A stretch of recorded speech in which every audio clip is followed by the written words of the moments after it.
Senhor, vem com o Teu Espírito Santo, confortando, dando força e fazendo um milagre na vida do Teu Filho, em nome de Jesus. Nós oramos para que Teu Espírito Santo esteja fluindo aqui nessa noite. Senhor, nós oramos para que o Teu Espírito Santo esteja convencendo, trazendo alegria, força para cada um de nós e que nós saiamos desse lugar aqui, encorajados pela Tua santa palavra, em nome de Jesus. Amém. Amém. Vamos chamar aqui o Gabriel, Jorginho. Gente, a gente vai fazer uma dinâmica diferente, tá bom? A gente não vai ter aquela pregação, tá bom? Habitual. Nós vamos ter esse bate-papo aqui. Tamo junto? Quem tá animado? Então vamos lá. Então, gente, ó, a gente só vai precisar de uma água, né? Eu acho. Ó, a gente então colocou na enquete perguntas. 4 perguntas, 2 foram mais selecionadas, a gente vai tentar responder uma terceira hoje. A primeira pergunta mais votada foi como saber se as minhas vontades ou as decisões que eu tenho que tomar estão de acordo com a vontade de Deus, tá bom? Essa foi a mais votada e a gente vai começar aqui respondendo sobre isso. Você tem o microfone aí? Você quer começar? Conversar sobre isso aí? Boa noite, pessoal. Tudo bem? Estão me ouvindo bem? Agora sim. Boa noite. Bom, a primeira pergunta, como o pastor Samuel falou, na verdade, como saber quando as minhas decisões estão de acordo com a vontade de Deus. E a gente fez uma brincadeira de manhã, lá na freguesia, que a gente falou que é muito simples. Muito simples. Você pode falar para a pessoa que está do seu lado? É muito simples.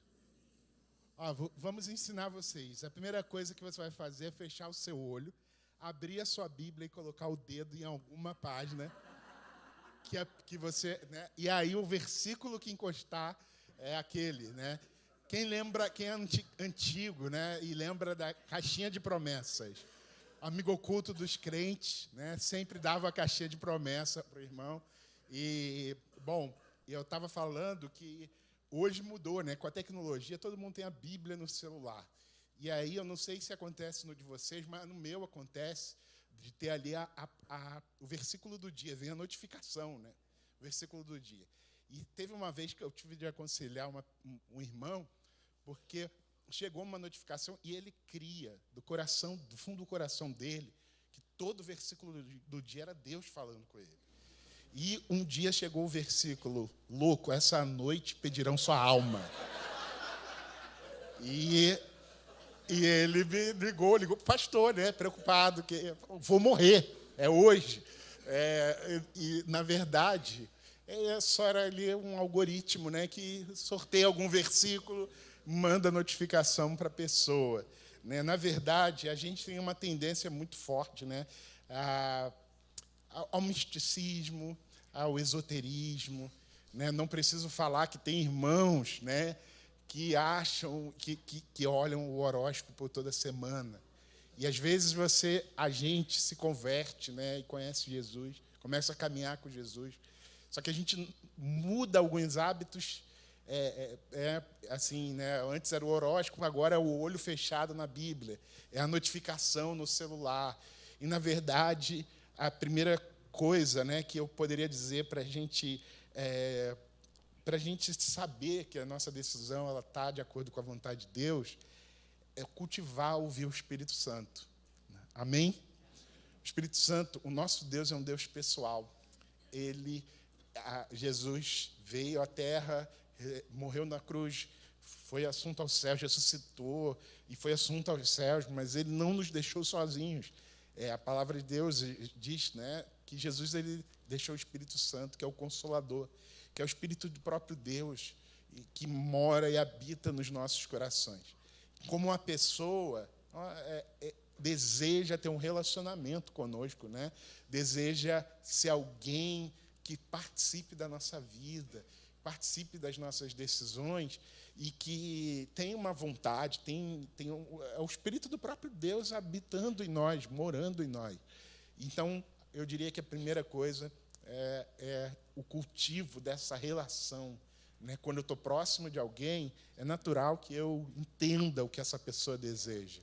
Estamos caminhando aqui em Botafogo 3 anos e meio. Né? Hoje eu posso dizer que eu conheço muito mais o pastor Samuel do que eu conhecia há 3 anos atrás. O caminhar junto faz a gente começar a se conhecer, gente. E a gente conhece o Espírito Santo, ele conhece a gente. São perguntas que eu deixo aqui de reflexão nesse primeiro ponto, né? Cultivar, conhecer o Espírito Santo, cultivar um relacionamento, as disciplinas espirituais, oração, jejum, né? O estar em comunhão, tudo isso. Eu não vou ouvir Deus, eu não vou saber qual é a vontade dele para a minha vida se eu estiver distante disso. Aí, gente, o horóscopo não vai resolver, fechar o olho, ver a notificação, né? Esse tipo de coisa não vai resolver se eu não tiver um relacionamento com Jesus. Amém? Amém. Uma questão assim que a gente, quando viu a votação ali na rede social, foi uma votação assim, foi o número de pessoas que votaram na pergunta sobre a vontade de Deus, ou saber qual é a vontade de Deus, né, descobrir qual é a vontade de Deus, né, foi muito grande. E isso é interessante porque, no fundo, a gente... Agora vai, né? Agora vai... Vamos bater palma pro André aí, gente, vai. Pô, que isso, André? Eu vou ter que beber água, que agora que eu não vou poder confiar na constelação, tô chateado aqui. E aí, o que acontece? A gente, né, a igreja, né, o povo de Deus, ele tem essa preocupação, né? A gente tem essa preocupação. Ninguém quer desagradar a Deus, né? Ninguém quer estar fora da vontade de Deus, né? Todos nós, se a gente perguntar aqui, todo mundo vai dizer, realmente, eu gostaria muito de estar na vontade de Deus, que minha vida estivesse alinhada com aquilo que é a vontade de Deus para mim. Por isso esse interesse, essa pergunta. A gente também, pode dizer, qual é o meu chamado, né? O chamado é exatamente falando sobre isso, sobre descobrir quem você é, o que você precisa fazer em Deus. Então isso sempre é muito latente na nossa vida, na vida do cristão. E é pertinente, é uma pergunta pertinente. Porém, existe uma clareza que, como o Jorginho falou, sobre essa questão do relacionamento, naturalmente, a partir desse lugar de relacionamento, nós temos essa comunhão com a palavra de Deus, e essa palavra vai nos revelar qual é a vontade de Deus. Ou seja, a vontade de Deus, ela já está colocada, ela já está posta, ela já está diante de nós. A sua palavra, ela traz clareza de qual é a sua vontade. Embora a gente tenha que tomar decisões, desde decisões pequenas, ou decisões que vão marcar a nossa vida, como casamento, com quem eu vou casar, onde eu vou trabalhar, qual vai ser a minha profissão, coisas que vão mexer com a nossa vida durante longos e longos anos, né? Ou as coisas corriqueiras do dia, por exemplo, né? Coisas que são mais rápidas. Desde as menores às maiores, a gente às vezes fica perguntando para Deus, ou quase sempre fica esse questionamento, será que isso é a vontade de Deus ou não? E a verdade é que a vontade de Deus, ela não é uma fila indiana, ela não é algo linear, assim, se a gente pode dizer. Ela é algo um pouco mais amplo. Por quê? Porque a gente, quando entrou aqui no teatro, você, quando entrou aqui nesse salão, você escolheu o lugar que você ia sentar. Então, quem sentou aqui na frente, como a Tiara, ficou na frente da caixa. Vai ouvir o som mais alto. A verdade é o seguinte, ela tinha que entrar no teatro. Só que dentro desse teatro, ela poderia escolher um local. Quem ficou mais aqui na frente, vai ficar um pouco mais aqui inclinado. Quem está lá no fundo, está olhando para baixo. Né? Então o som está um pouco mais distante. Ou seja, dentro da possibilidade de escolha, as consequências elas vão acontecer na nossa vida. E assim é quando você escolhe uma profissão, quando você escolhe quem vai casar, e por aí vai. Mas a verdade é que tudo isso pode e deve estar dentro da vontade de Deus. O que seria o estar fora da vontade de Deus? Seria você estar fora do teatro. Ou você está fora desse limite. E qual é esse limite? O limite é aquilo que a palavra nos instrui. Por exemplo, 1 Tessalonicenses 4:3 vai dizer assim, pois esta é a vontade de Deus, a vossa santificação. Depois ele vai falar sobre alguns tipos de pecados ali, de impureza. Ele fala que vos abstenha disso, de prostituição, de todo tipo de pecado. Ou seja, a vontade de Deus é a nossa santificação. A vontade de Deus é que nós sejamos uma família de filhos semelhantes a Jesus. Ou seja, que nós sejamos um povo que obedece aquilo que a palavra já está nos instruindo a ser. Então, quando você, por exemplo, vai escolher o seu marido ou vai escolher uma esposa, se você se posicionar claramente, né? Ambos se posicionaram claramente diante do Senhor, fazendo um compromisso de aliança diante de Deus, diante dos homens, diante do seu cônjuge, e você for guiando esse casamento debaixo dos princípios e dos valores de Cristo, você vai ter sucesso nisso, e isso é a vontade de Deus. Então poderia ser A ou B, se as duas opções estivessem dentro desse quadrado, dentro desse âmbito de possibilidade que é estar dentro da vontade de Deus. Então você pode escolher ser um advogado ou ser um médico, e ambas as escolhas estariam diante da vontade de Deus ou estariam de acordo com a vontade de Deus. É claro que em algum momento Deus possa ser mais específico ou dizer para você, e a gente viu isso, já vê claramente isso acontecendo na Bíblia, né, e às vezes até contra a vontade de alguns. O Jonas queria ir para um lugar e Deus mandou ele para outro, né? Então, Ananias, Deus falou, vai na rua tal, no lugar tal, e vai encontrar. Então, existem momentos que Deus vai ser específico para você e vai dizer, olha, faz isso, sai desse lugar, sai do Colorado e volta para o Brasil para implantar uma igreja aqui em Botafogo, sabe? Deus pode falar de uma forma mais clara em alguns momentos, mas de forma geral, Deus já falou com todos. Por que eu estou querendo, só para terminar a minha parte aqui? É porque, às vezes, estar diante dessa interrogação, parece que Deus já não falou para a gente aquilo que a gente precisa fazer, ou qual é a vontade dele para nós, mas já falou. Então, mesmo que seja uma vontade geral, mas ela já está colocada. Então, já existe muita coisa que a gente precisa realizar para estar dentro da vontade de Deus, porque a própria palavra já nos instrui. E a gente, por último, prometo, a gente vai lembrar que os filhos maduros de Deus são os filhos guiados pelo Espírito. Então, quando você, como o pastor Jorginho nos falou bem, quando você vai tendo ali um relacionamento com o Senhor, com a palavra, com a presença de Deus, claramente, e tendo um ambiente de maturidade no Senhor nisso, você vai começar a entender claramente quando Deus está falando para você fazer X ou Y. Você vai começar tendo esse discernimento no Espírito de fazer algumas coisas específicas. Mas de forma geral, a vontade de Deus é a nossa santificação, é obedecermos a Ele. E é isso que nós precisamos realizar e fazer todos os dias da nossa vida. E assim estaremos dentro da vontade de Deus. Amém? Tem uma observação nesse aspecto que, quando ele fala de Jonas, né, ou até mesmo, por exemplo, Ananias, no que diz respeito ao chamamento, é muito contra a sua carne. O Jorginho falou isso de manhã. Muitas vezes, para você entender qual é a vontade de Deus, no quesito vocacional e chamamento, é normalmente, majoritariamente, contra a sua carne. Tá? Então, isso é um ponto que talvez possa te ajudar a entender. Normalmente é o que você não quer fazer. E isso é importante, por isso ser guiado no Espírito. Paulo escreve ao Gálatas assim, andemos no Espírito. Andemos é um processo de continuação, de continuidade. Então, pessoal, a coisa às vezes é muito clara.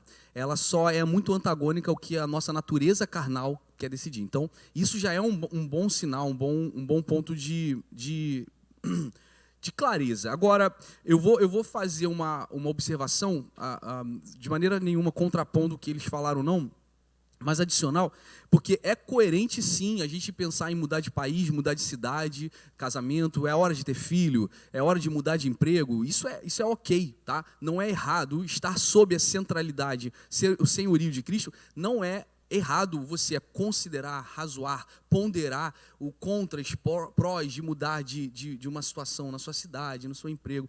Agora, o que eu falaria antes disso também sobre a importância, a gente fala muito sobre o pastoreio na RES, que o pastoreio ele não é a voz do Espírito Santo, mas ainda assim é necessário o pastoreio para ajudar. Olha só o que o autor de Provérbios, no capítulo 11, ele vai dizer. Ele diz o seguinte, quando não há sábia direção, o povo cai, mas na multidão de conselheiros há segurança. Então, o autor de Provérbios, e nós vamos entender que existe sabedoria quando há conselho. Então, o que você precisa agora também entender? Você pode chegar numa comunicação, num aconselhamento pastoral, olha, eu estou em dúvida em relação ao meu relacionamento, eu estou em dúvida em relação ao meu casamento, o que você me aconselha em relação à minha vida espiritual e tal, isso tudo é legal. Mas em alguns também, conselho em termos técnicos. Você não pode, ontem eu tive um aconselhamento com um professor de história, olha, eu quero saber se eu faço mestrado, eu falei assim, cara, o que eu posso te falar o que a sua esposa vai achar. Mas seria interessante você consultar outros professores de história que fizeram mestrado, ouve o que eles vão falar. Então, essa ponderação, ela também é sabedoria, pessoal. Ela é importante. Mas agora, se liga. Na era da informação, o que mais temos é conselho. Tem gente ganhando dinheiro aconselhando. Olha, eu vou te dar a chave e o código para você prosperar, arrasta para cima e a gente vai começar um curso. Então, aí como cristãos, aqui você vai ter que entender que como cristãos precisamos de conselhos que pessoas estão alinhadas com o Senhor, princípios e valores que estão alinhados com o Senhor. Você vai lembrar de Roboão, que não ouve os conselheiros do seu pai, mas ouve novos conselheiros do seu amigo e divide o reino. Então, às vezes, ouvir conselhos errados de um youtuber, tá? Tem muita gente hoje que faz igreja no YouTube. Tem muitos pastores que pregam melhor que a gente. Tem muitos pastores que pregam melhor. Mas eles conhecem você? Eles sentam à mesa com você? Então, a gente precisa ter cuidado da gente também estar se guiando com o hype. Você os conhece? Então, às vezes, tem um hype, né, e de supervalorização daquilo que é distante. Mas sentar à mesa é ser confrontado, é a pessoa conhecer você. Então, é importante. A Bíblia vai dizer que o temor do Senhor é o princípio da sabedoria. Tá? Mas é importante que tenhamos conselheiros, mas pessoas que estão cheias de Deus ou capazes de te ensinar. Né? Então, alguém que não tem filho pode te ensinar sobre educação? Pode.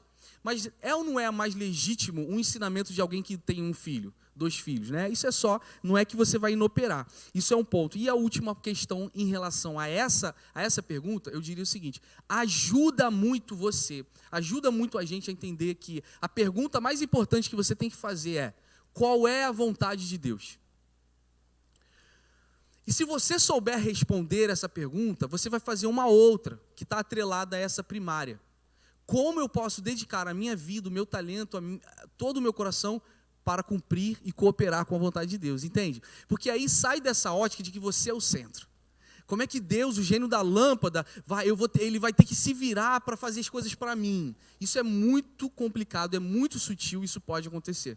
E é muito sutil. Então, seria importante também que nós entendamos que tudo que fazemos para cumprir a vontade de Deus. Então, de novo, não é errado você ponderar, razoar e querer saber qual é a vontade de Deus, qual é a decisão certa a tomar. Não é isso que a gente está negando, mas é sempre importante que você faça baseado em revelação do Espírito. A gente cita também o perigo de você tomar decisão no ímpeto emocional. Isso acontece muito. Divórcio, briga, falas que depois não se volta atrás, né?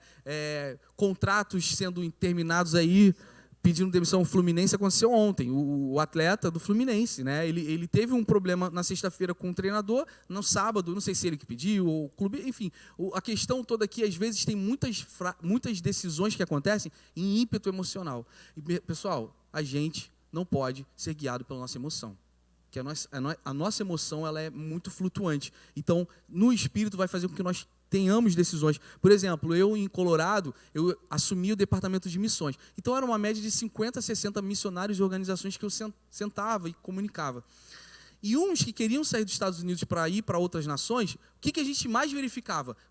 Qual é a motivação que faz você sair? Você quer ter uma igreja nova para você ter tudo diferente? Uma cidade nova? Um país novo? Um casamento novo? Tudo é sempre isso. Esse ímpeto de mudança gera em nós, sim, num curto prazo. Caramba, olha só, a coisa vai acontecer. E nem sempre.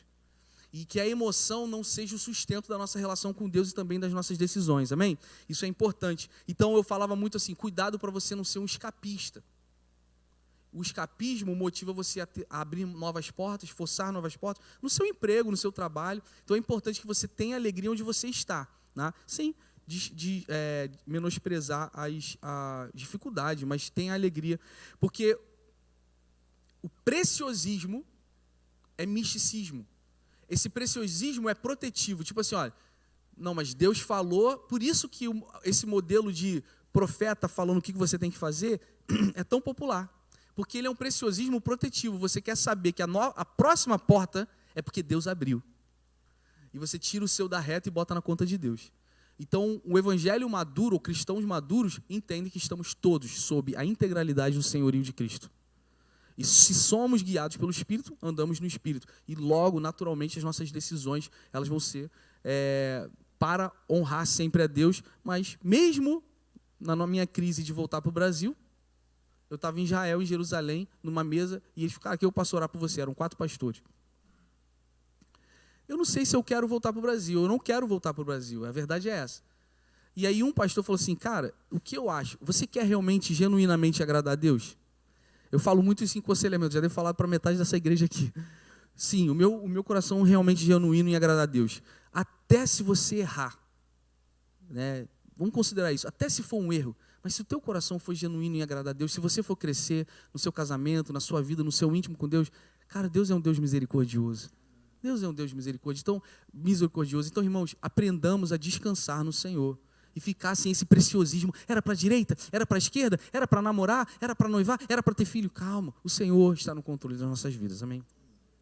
Segunda pergunta mais votada sobre batismo no Espírito Santo. O que significa isso? Vamos conversar um pouquinho sobre isso. O que significa o batismo com o Espírito Santo? E aí eu vou começar já falando o que nós não entendemos que é o batismo com o Espírito Santo, só para deixar isso bem claro, porque também existem algumas leituras que são muito exageradas, lentes que são muito exageradas, e que às vezes acabam deturpando o que realmente é, né? E o que não é, existem algumas vertentes que nós respeitamos, a nossa doutrina não é dessa forma. Por exemplo, vai dizer que toda pessoa que é batizada no Espírito Santo, e para você que é novo na fé, ou você que não é crente, o que é o batismo com o Espírito Santo? Basicamente seria um empoderamento sobrenatural para nós cristãos, seguirmos a Deus e tomarmos as decisões de sermos guiados pelo Espírito. Quando falamos Espírito, é o próprio Deus, é o Espírito Santo, é a pessoa de Deus. Jesus, antes de ir embora, ele falou o seguinte, não se preocupem, eu vou deixar com vocês o meu Espírito, o Consolador. João 14 faz uma narração completa sobre quem é o Espírito. O Espírito Santo é uma pessoa, irmãos. O Espírito Santo está entre nós. O Espírito Santo está em nós somos templo, tá? Mas tem uma coisa muito também mística envolvida nisso. O cara, ele tem que falar em línguas estranhas, também é um outro termo que o evangélico conhece bem, né? Falar em línguas estranhas. E ele vai afirmar que você foi batizado no Espírito porque você falou em línguas estranhas. Nós, Reis Church, não acreditamos assim. Nós entendemos que o falar em línguas é um dom, que nós devemos perseguir e buscar. O apóstolo Paulo fala isso, busque sobre isso. Então nós entendemos, nós cremos no falar em línguas, quem pode dizer amém, nós cremos nisso, mas nós não cremos que é uma evidência exclusivista do batismo com o Espírito Santo, tá bom? Isso é a nossa visão. O pastor Jorginho vai falar um pouco também sobre essa diferenciação do carismático pentecostal. Mas o que então seria o batismo com o Espírito Santo? Bem, nós entendemos que falar em línguas pode ser sim uma evidência, tá? Entenderam isso? Não é exclusiva, assim, você agora não foi batizado porque você não falou em outras línguas. Nós não acreditamos assim. Cremos na verificação dos frutos. Bem, eu estou respondendo, já estou indo muito para frente. Mas, pastor, como é que eu sei? Irmãos, se você é consciente do teu pecado e você está arrependido dos teus pecados, isso é obra do Espírito Santo. Não tem como você querer Deus, eu nunca quis Deus, eu nunca vou querer Deus. Se eu alguma coisa quero que é por Deus, é obra do Espírito Santo. Então isso já é uma revelação de que o Espírito Santo está falando com a gente, já está trabalhando na gente. Então isso já é uma coisa que a gente precisa entender. Quem está em Cristo tem o Espírito Santo. Porque o Espírito nos despertou a conscientização do pecado e a necessidade do arrependimento. Quantos aqui podem dizer amém por isso? Nós não temos essa capacidade. Se fazemos assim, é porque o próprio Espírito já nos está selando. Porém, nós acreditamos também que todo crente tem o Espírito Santo, mas também acreditamos em mensurações diferenciadas do enchimento do Espírito. Você vai ver que Pedro se levanta diante de uma multidão e cheio do Espírito. Estevão abre os braços cheio do Espírito. Nós entendemos que essa quantificação revela que nós podemos ter o Espírito, mas estar vazios do Espírito. Então, para alguma missão, para um processo de santificação, nós precisamos de um enchimento novo. Então, você foi cheio do Espírito em 2017, numa conferência que aconteceu. E hoje nós podemos orar. Cara, eu quero orar para que o Espírito Santo encha você. Pastor, então o que aconteceu em 2017? Foi nulo? Foi para aquela época. A Bíblia vai dizer em Mateus 9 que ele é vinho novo e nós precisamos ser vasos, odres novos. E o Senhor, ele é capaz de encher com você com um poder hoje novo que você nunca recebeu antes. Isso é maravilhoso. João capítulo 20 diz assim, Jesus outra vez disse-lhes, paz seja convosco. Assim como o Pai me enviou, eu também vos envio. Olha só, a missão precisa de unção. E havendo disso isso, soprou sobre eles e disse-lhes, recebei o quê? O Espírito Santo. Gente, o João vai detalhar sopro. Ele é uma linguística bem detalhista, assim, bem detalhada, na verdade, o sopro. Aí, em Atos 1, o Jesus vai falar o seguinte, olha, vocês vão permanecer em Jerusalém, porque vocês receberão o poder que vem do alto. Há poucas semanas depois, Atos 2 vai dizer, de repente, repete comigo, de repente. De repente veio, então, o poder do Espírito Santo, e eles começaram a falar em outras línguas. Então, João 20, não foi o Espírito Santo? Porque algumas semanas depois vem um enchimento, que eles estavam no cenáculo pedindo por esse batismo, por esse fogo. Então nós entendemos que para cada missão, para cada estação, o Senhor é vinho novo e Ele pode derramar algo novo sobre nós sempre. E nós precisamos estar sempre diferenciando e querendo mais da sua porção nova para nós.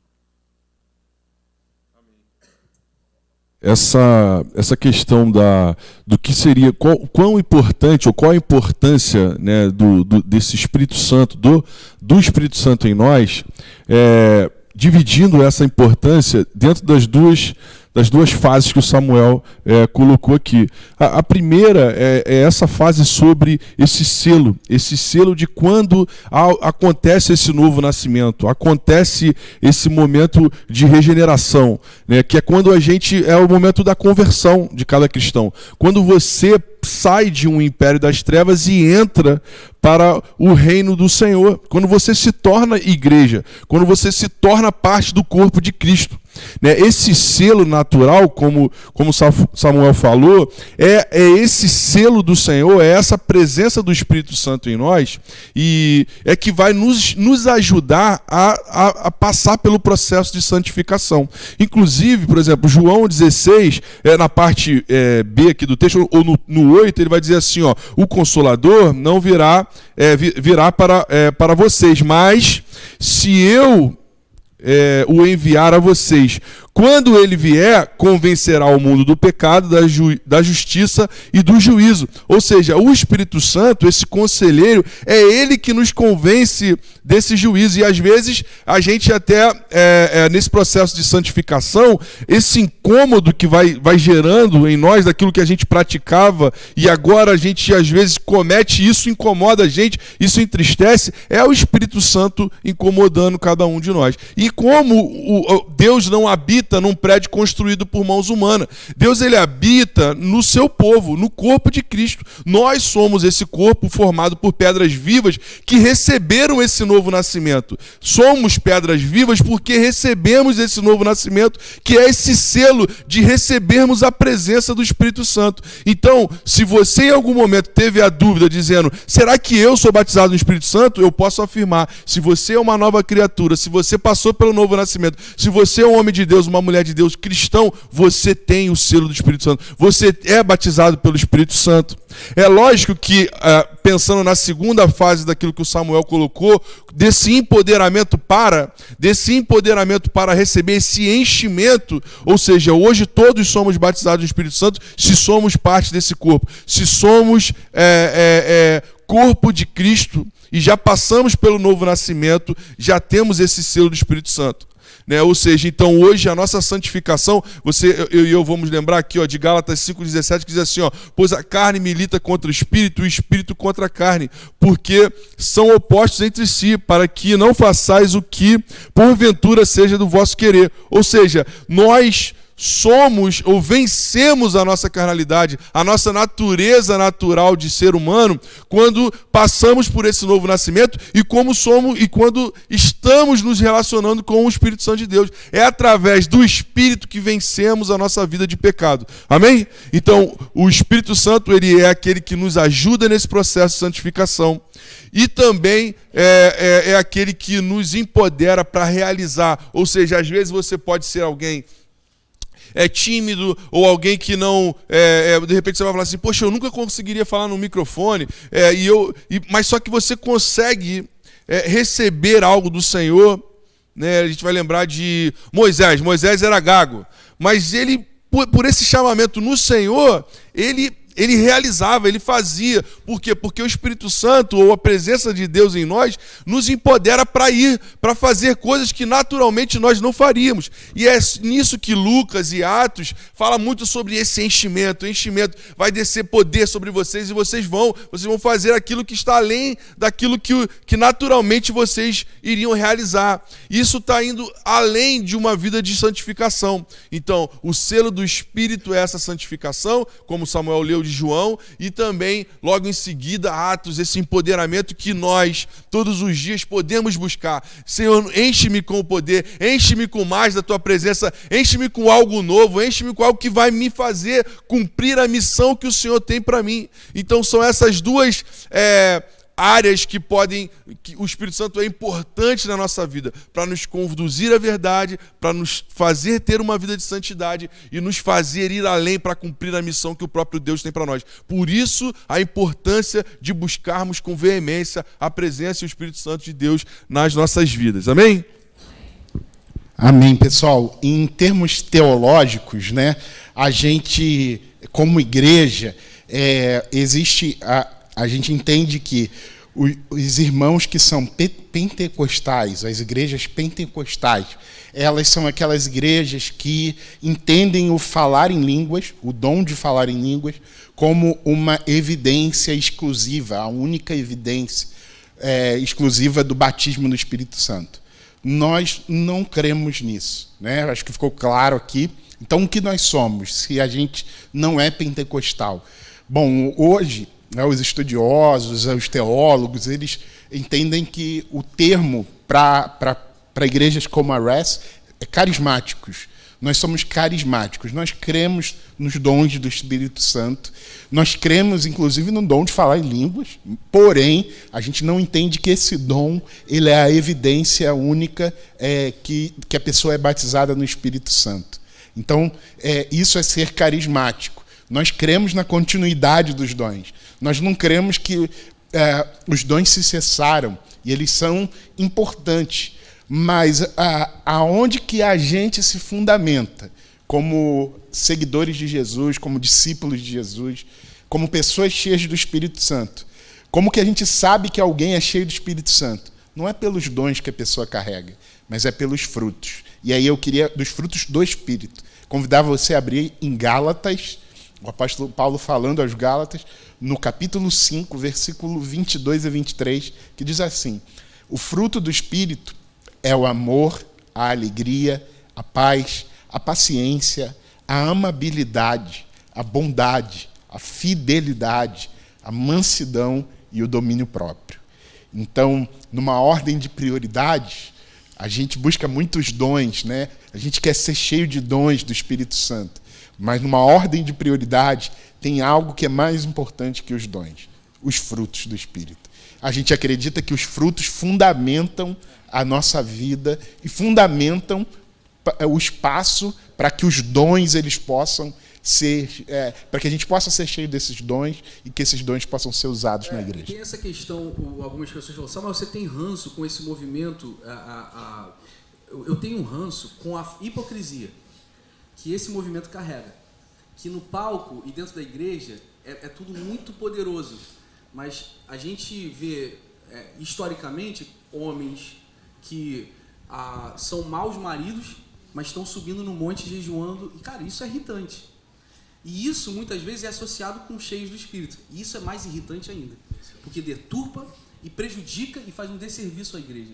Então, isso foi um choque para mim, por exemplo, quando eu fui para Colorado, porque eu tive um background muito profético, que valorizava muito o profético. O culto começava, não tinha hora para acabar, porque o Espírito tinha que fluir.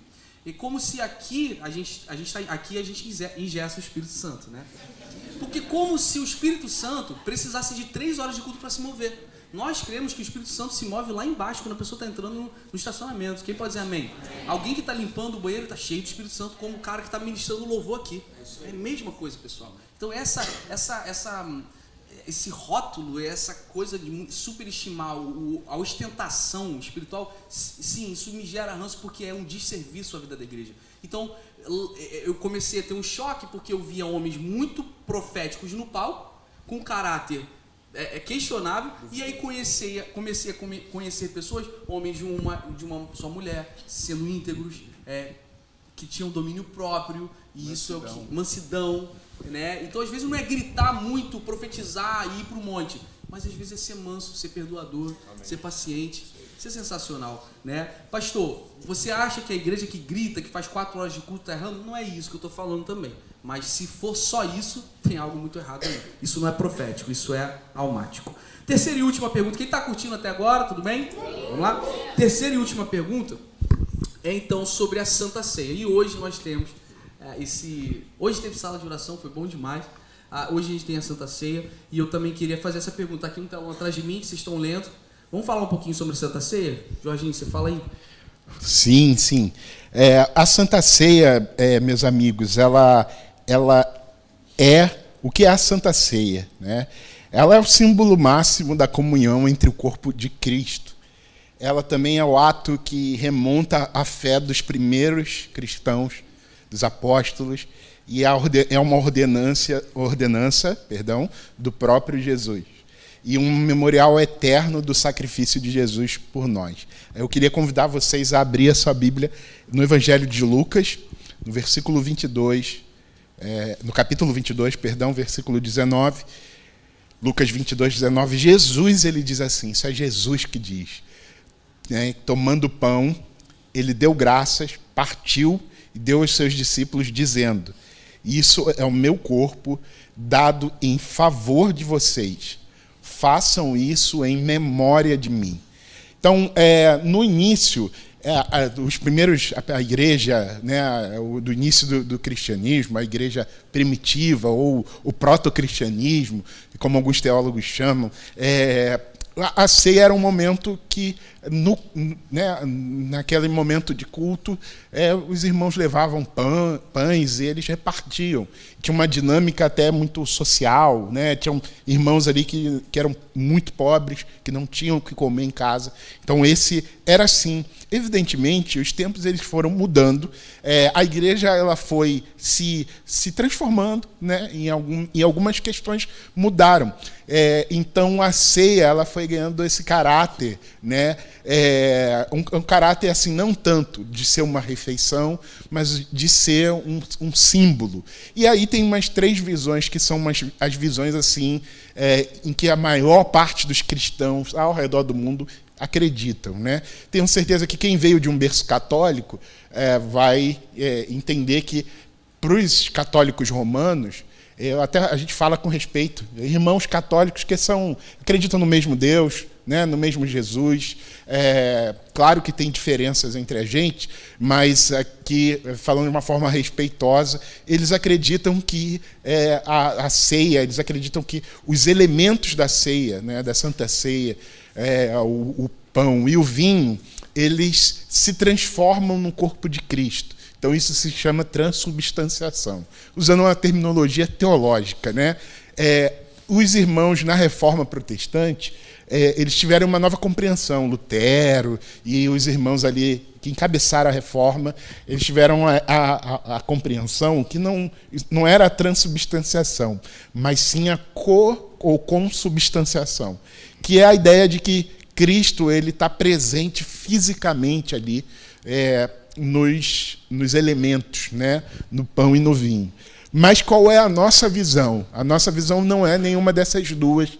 A nossa visão é simplesmente a que está ali no texto de Lucas que a gente leu, que é a visão de que a ceia é um memorial.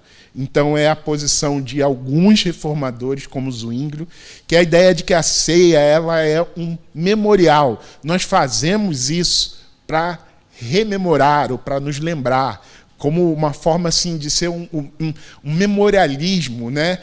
De recordarmos a morte, o sacrifício vicário, né? De Jesus Cristo. O sacrifício que nos deu a redenção, que nos deu vida, a morte de Jesus.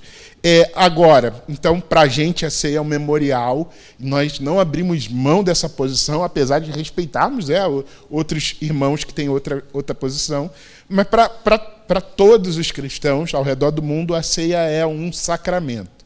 Então, o que é um sacramento? O sacramento é um meio pelo qual a graça de Deus age. Então, para a gente, a ceia é um memorial, né? Mas a gente acredita que a graça de Deus age através desse ato. É um ato simbólico, é um ato que nos rememora, nos traz a lembrança. Porém, é um ato sacramental, é um ato que existem coisas que a gente não sabe explicar, mas que Deus ele age sobrenaturalmente através disso. Então, por exemplo, nós acreditamos na ceia e no batismo como sendo esses nossos sacramentos. Os católicos, romanos, eles têm 7 sacramentos. Eles vão acreditar em outras coisas que a nossa fé ela já muda porque ela preza mais pela responsabilidade do indivíduo, né? Na reforma protestante, isso é um ponto, né, da nossa responsabilidade diante de Deus. Então, por exemplo, o católico vai, né, falar ali da extrema-unção, né, quando a pessoa está partindo. E a gente acredita, não. O batismo, como o sacramento de iniciação na nova vida, e a ceia como a continuidade, aquilo que a manutenção dessa nova vida. A gente não precisa o resto a gente precisa de Jesus. É isso. Nós precisamos de Cristo, da sua palavra. Então, esses 2 sacramentos, batismo e a ceia, são fundamentais para a gente. Quem não deve participar? Nessa questão do quem não deve participar, a gente percebe, tem um texto conhecido, né, que é ali de 1 Coríntios 11, Paulo, ele, diante de uma situação como o Jorginho falou, que os irmãos se reuniam naquela mesa, e a ceia era essa mesa posta, essa mesa colocada onde todos que estavam ali tinham um tempo de comunhão, de partir do pão. Né? E ali Paulo está chamando a atenção daqueles que eram mais ricos e dizendo assim, olha, vocês chegam aqui, comem na frente, não esperam os mais pobres, não esperam ninguém. Vocês porventura não poderiam ter comida em casa e deixar aqui para um momento de comunhão, para um momento de partir de pão, né? Um momento da gente olhar um para o outro. E é nesse momento que ele fala sobre não discernir o corpo e não discernir o corpo, ou não olhar para o lado, ou não discernir o corpo de Cristo, né? Para esse momento de comunhão, isso seria um equívoco, isso seria estar errado, isso seria comer ou participar da mesa de uma forma indigna. Não necessariamente falando sobre um estado, por exemplo, de você ter cometido ou não pecado. Né? E às vezes, aí você vai pensar assim, mas será que se eu cometi um pecado naquela semana, eu estou indigno para participar da mesa? A verdade é que todos pecaram e carecem da glória de Deus, e aquele que diz que não cometeu pecado, ou aquele que diz que não tem pecado, mente. É isso que a Bíblia diz. Então, de forma geral, nenhum de nós aqui somos dignos de participar desse momento, de nos aproximarmos da mesa do Senhor. O que nos faz poder participar é estar debaixo do sangue de Jesus, é tomar posse quando Cristo olha para nós, ou quando Deus olha para nós, não nos olha, mas olha Cristo. Né? Então é porque nós tomamos posse disso e entramos nesse lugar. Então, de forma geral, nenhum de nós estar numa posição de achar, nós somos especiais, somos santarrões e podemos participar dessa mesa, e aqueles que pecam não podem participar. Não é isso que nós pensamos. A verdade é que, por exemplo, até quando fala sobre se você tem alguma coisa contra o seu irmão, vai lá, resolve com o irmão e vem participar da mesa. Por quê? Porque isso é discernir o corpo. Então, se temos indiferença, ou temos diferenças aqui, esse é o momento de olhar para o irmão e dizer, ei, vamos acertar aqui as nossas contas para a gente poder participar da mesa, porque se estarmos participando até de uma forma arrogante dessa mesa, isso é participar de uma forma indigna, por nos acharmos maior ou melhor do que alguém. Isso é estar participando de uma forma indigna, e não é isso que Deus quer. Né? A verdade é essa. Então, o discernimento do corpo nos faz poder participar. E aí vem a pergunta, então quem não pode participar? Aqueles que não confessam a Cristo. Não faz sentido trazer à memória de alguém aquilo que ele ainda não confessou, ou aquilo que ele ainda não faz parte.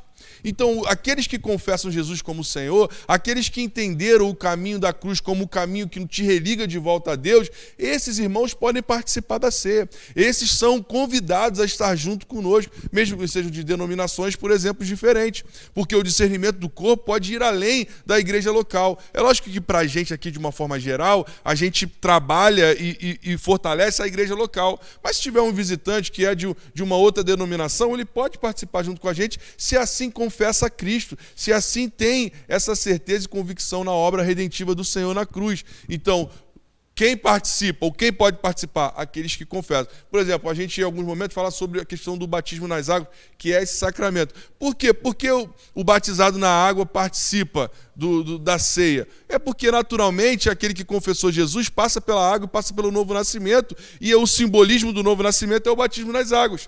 Ah, mas eu ainda não batizei, eu posso participar, mas eu já eu vou ter a oportunidade de me batizar ainda, mas eu já confesso, já tenho essa convicção no meu coração e tal. A verdade é que sim, até mesmo na Bíblia a gente vai observar que tiveram pessoas que receberam o Espírito Santo primeiro e depois passaram pela água. Depois, ou vice-versa, passaram primeiro pela água e depois. Está entendendo? Então esse é uma organização ou uma construção que ela pode ter essa nuance. O que não pode ter é essa arrogância de querermos participar ou de acharmos que somos super santos ou melhores que pessoas e querer participar. Não, o discernimento do corpo é o fundamental que nos faz poder participar, e ser corpo de Cristo é confessar Jesus como o Senhor da nossa vida, aquele que morreu a nossa morte. Então isso nos dá a liberdade ou nos carimba a poder participar da mesa do Senhor. Amém? E que bom que essa noite vamos poder celebrar juntos e participar desse momento de ceia. Quantos foram abençoados aí, gente? Noite bom. Se existe alguém nessa noite que talvez você já ouviu do Evangelho, já ouviu sobre as boas novas, mas você quer tomar uma decisão, você reconhece que você precisa de Jesus na sua vida, você precisa de Jesus na tua jornada. Esse é um momento importante, você reconhecer isso e você confessar e falar: Jesus, eu preciso do Senhor na minha vida, na minha jornada, nas minhas tomadas de decisões. Eu quero orar por você. Se você puder, feche seus olhos. Senhor Deus, eu quero orar para que o Senhor libere espírito de sabedoria sobre a vida de cada irmão aqui, sobre a tua igreja, que nós possamos saber tomar decisões, não base da emoção, mas na revelação do teu amor. O teu Espírito Santo ajuda a gente a ser guiado pelo Senhor em todo o tempo, a ter sabedoria. Deus, nós oramos também para que cada homem, cada mulher aqui seja cheio do teu Espírito Santo. Pai, que não apenas a gente deseje mais do Senhor, a gente deseje ser cheio do Senhor, para que a gente consiga vencer certas lutas e consiga, Senhor, ser fiel a certas missões que o Senhor tem para nós. Pai, eu oro para que a tua igreja seja cheia do teu Espírito Santo. Pai, nós oramos agora também por esse momento final, esse momento que nós vamos cumprir esse sacramento em teu nome, em memória do que o Senhor fez por nós. Que haja em nós, Senhor, um sentimento de humildade, de gratidão, reconhecendo que o Senhor